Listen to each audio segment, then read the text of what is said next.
Welcome back everyone to my part 2 of altered Jello box. This video I'm going to show you how I put together that little blue frame. I first take the box apart and then I trim out all the edges all the way around and down the middle. This way it makes the box thinner like I want it. And right here I'm using a hot glue to glue the corners back together again, and then I'll fit the back in the inside of the box. I'm going to take this masking tape and trim out the edge of the box, and this does 2-3 things. It smooths out the edges, it seals the edges together as well. Plus, when I get ready to put the gesso on, it takes gesso a lot better. And that's the reason for doing that. And after I put the masking tape on the edge there, I've got some wider masking tape that I'm going to use, and I'll run 2 strips all around the middle of the box. And that's what I'm doing right here. Again, it helps to seal off the box, and when I get ready to put the gesso on, it'll take the gesso a lot better.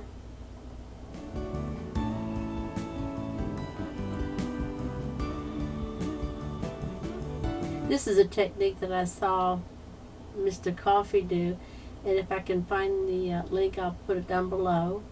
Right here I'm using this box to make the stand for the frame.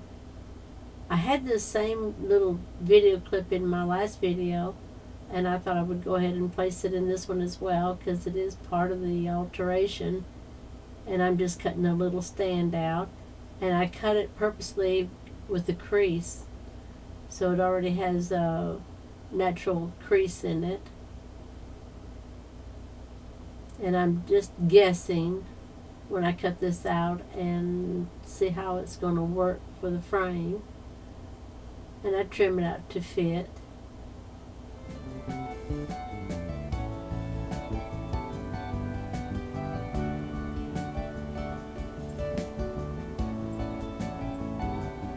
So you know how your frames, when you buy table frames, and that little back support eventually over time just starts to bend and collapse.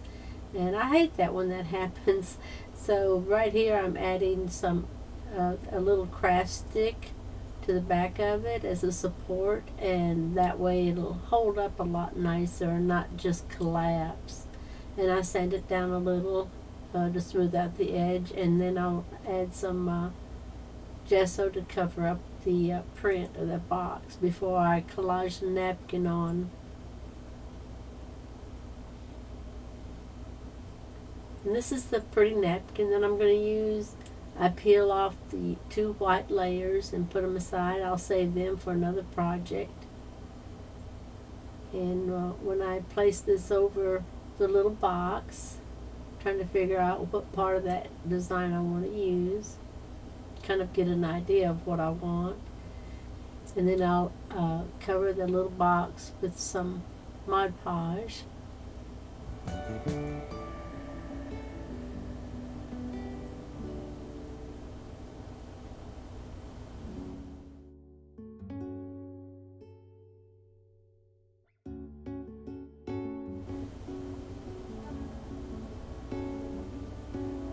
Now, I'm sure a lot of you know when you're working with that napkin, it's real delicate thin.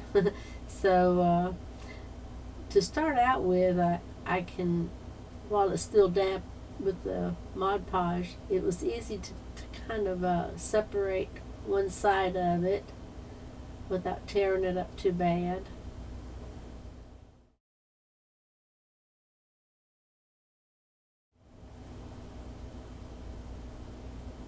And then I can fold the other flap towards the back and seal that off. And you'll see what I'm talking about. I get through it pretty good till I get to that last edge over there, and I was a little too rough with it, I guess, and you'll see what happens. I tear the napkin, so that's no problem. It's real easy to correct. I just get another little piece of the napkin and Mod Podge that on.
This is a little Sizzix die that I had. I'd already cut it out.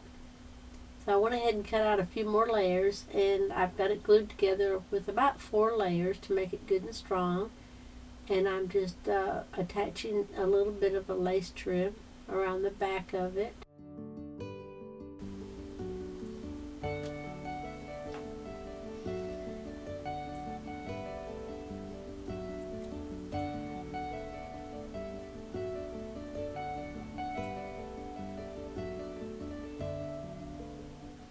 I'm adding some flat back pearl to the edge, and you'll notice that I had distressed the edges with some white acrylic paint, and I didn't have that on the video. I apologize.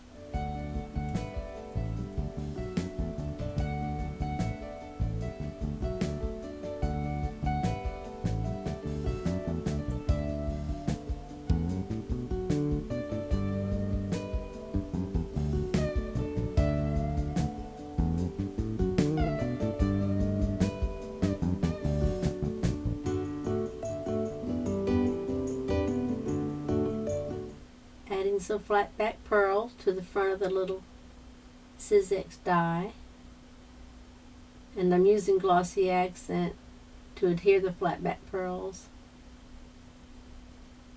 And I added a little charm to hang off the edge of that little Sizzix die because it extends out past the box, and that's what I wanted. So that works out good. And I'm just adding a little crochet flower and some other flowers from my stash here.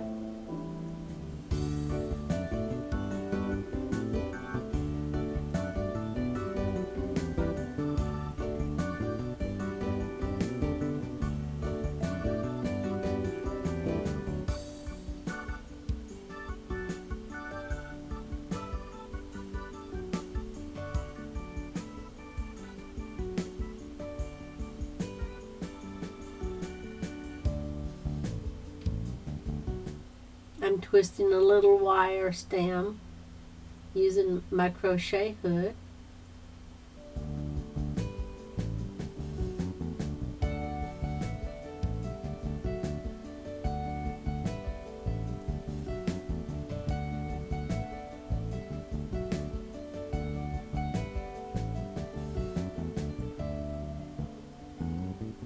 And I'll use that little ribbon strip there to hold it, that flap together to the frame, and I ran that little ribbon through the flame on the cigarette lighter to keep it from unraveling.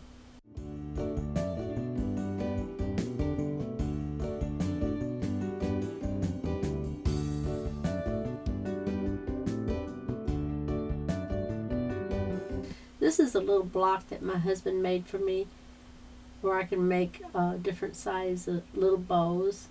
and I was just measuring the size bow that I wanted, and I had some pretty lavender organza ribbon, and that's what I'm going to do is make a little bow for the back side just to dress up the little back side a bit. I think it makes it look really cute.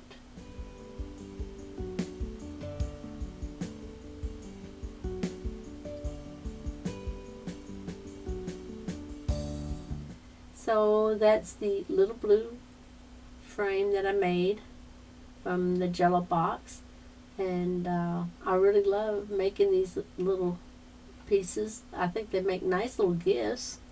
So I appreciate y'all watching, and I hope you like it, and y'all have a nice evening. Thanks.